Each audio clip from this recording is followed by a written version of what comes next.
niveau de notre troupeau, alors on essaye de passer au maximum par de l'herbe.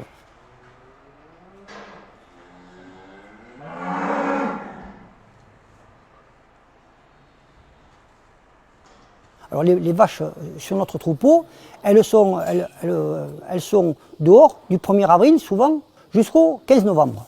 Là c'est de l'herbe et après complémenté avec du foin en période estivale quand c'est un peu trop sec. Et après elles passent quand même 4 mois et demi en stabulation l'hiver puisqu'on a des sols qui ne portent pas. Donc en période hivernale on utilise quand même, on a une ration qui est calée sur du maïs en silage.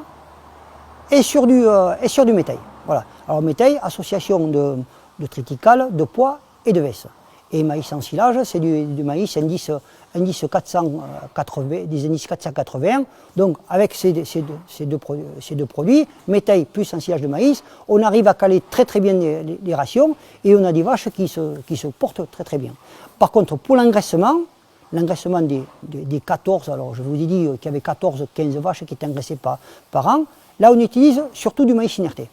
Maïs inerté, 75% de maïs inerté, 25% d'un complémentaire qu'on achète dans le commerce. Il n'y a que ça qui est acheté en dehors d'exploitation d'ailleurs.